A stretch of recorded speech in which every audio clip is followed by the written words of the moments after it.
yanayofanya kazi hapa nchini ambayo yanahitaji kukuza mitaji.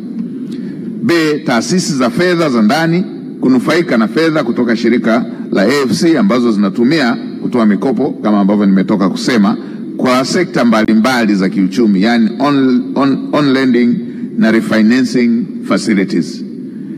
Che, kukuza ajira nchini kwa kuwa taasisi zitakazonufaika na mikopo zitaajiri wafanyakazi katika sekta binafsi na serikalini na kuipatia serikali mapato ya kodi.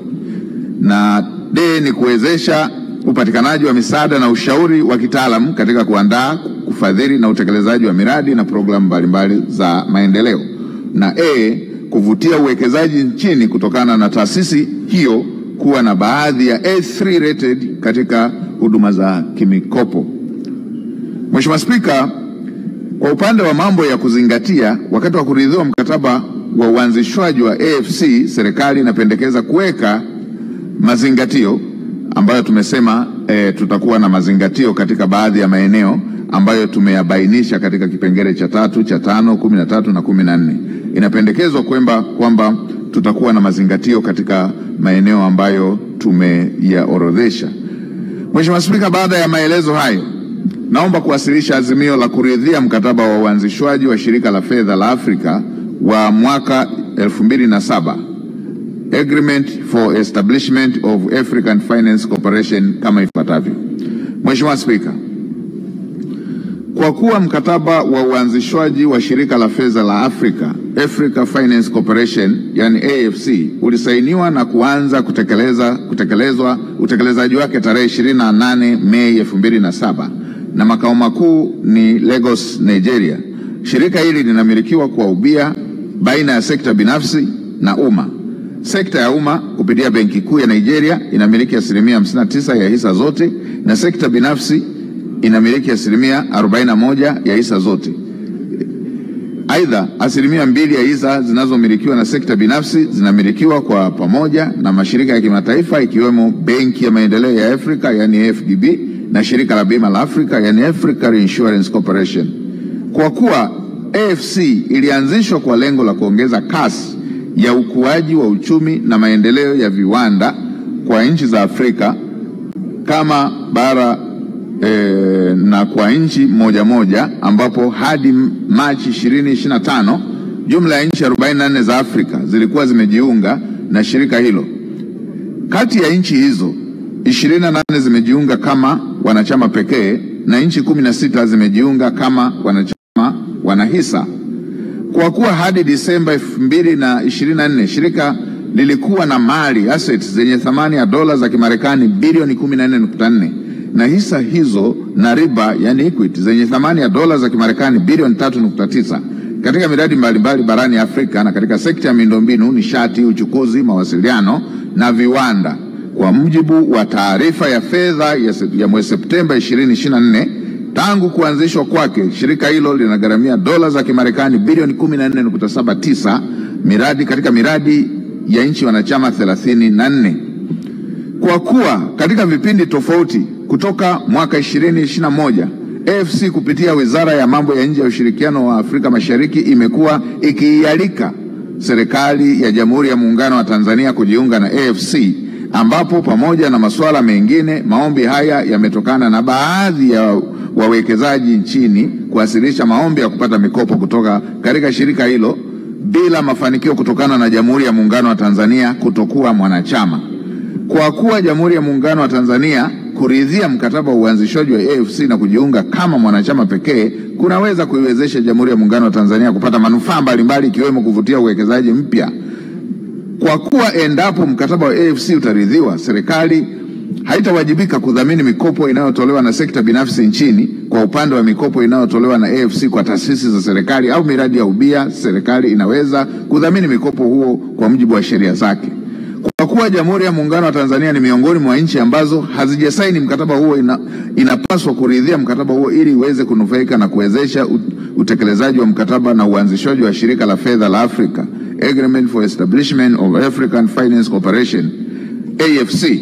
Kwa kuwa kuridhia kujiunga na AFC kutaleta manufaa mbalimbali kwa Jamhuri ya Muungano wa Tanzania ikiwemo kuongezeka kwa wigo wa upatikanaji wa mikopo kwa ajili ya uwekezaji, kuwezesha sekta binafsi na taasisi za fedha za ndani kunufaika na fedha kutoka AFC ambazo zinatumika kukopesha sekta mbalimbali za kiuchumi, on lending na refinancing facilities, kukuza ajira na mapato nchini kwa kuwa taasisi zitakazonufaika na mikopo hiyo zitaajiri wafanyakazi, kuongezeka kwa mzunguko wa fedha katika uchumi zikiwemo fedha za kigeni, kuwezesha upatikanaji wa ushauri wa kitaalamu katika kuandaa, kufadhili na kutekeleza miradi na programu mbalimbali za maendeleo, kuvutia uwekezaji nchini kutokana na taasisi hiyo kuwa na hadhi ya alama A3 rated, kufuatia tathmini iliyofanywa na taasisi za Moody's Ratings.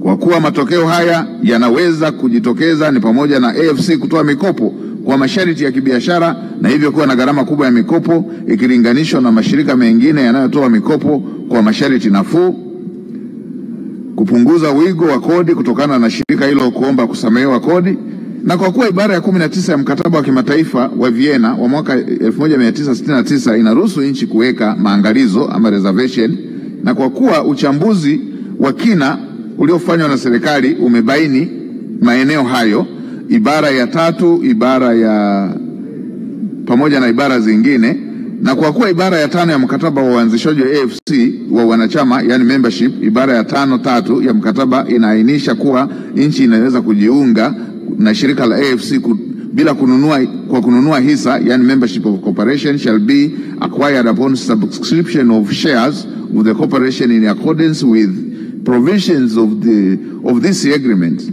Kwa kuwa Jamhuri ya Muungano wa Tanzania imekuwa ikilipa gharama kubwa za wanachama katika mashirika ya kimataifa, inapendekezwa kuweka angalizo katika ibara hii kuwezesha nchi kujiunga pasipo kununua hisa kwa sasa. It should not be a requirement to subscribe shares in the AFC organization in order to become a member. Angalizo hili limewekwa na nchi ya Liberia, Ethiopia, Somalia wakati zinaridhia mkataba wa kujiunga na shirika hilo. Ibara ya 13 ya mkataba wa uanzishaji wa AFC, kinga binafsi, maendeleo na misamaha ya kodi, personal immunities, privilege and exemptions. Ibara ya 13 ya pili mkataba wa uanzishaji wa AFC inatoa msamaha wa kodi ya mtendaji mkuu, mkurugenzi, maafisa na wafanyakazi wa shirika hilo. Ibara hiyo inakinzana na kifungu cha 7 ambacho tumeielezea katika sura ya 332. Ibara ya 14 ya mkataba wa uanzishaji wa AFC, uondoaji wa kinga. Ibara hii inahusu uondoaji wa kinga na upendeleo ambapo bodi ya wakurugenzi wa AFC ina mamlaka ya kuondoa kinga. Hivyo basi, kwa kuzingatia manufaa ambayo Jamhuri ya Muungano wa Tanzania itapata kutokana na kuridhia mkataba huo, Bunge la Jamhuri ya Muungano wa Tanzania katika mkutano wake wa 19 na kwa mujibu wa masharti ya ibara ya 63(3)(a) ya Katiba ya Jamhuri ya Muungano wa Tanzania mwaka 1977 inaazimia kuridhia mkataba wa uanzishwaji wa shirika la fedha la Africa, an agreement for the establishment of the African Finance Corporation AFC, isipokuwa katika utekelezaji wa maangalizo ambayo tumeyaweka, yakiwemo kwa kuanzia kujiunga bila kulipia hisa. Mheshimiwa Spika, baada ya maelezo haya, naomba bunge lako tukufu lijadili azimio hili na kuridhia kwa mujibu wa ibara ya 63 kifungu kidogo cha 3(a) ya Katiba ya Jamhuri ya Muungano wa Tanzania ya mwaka 1977.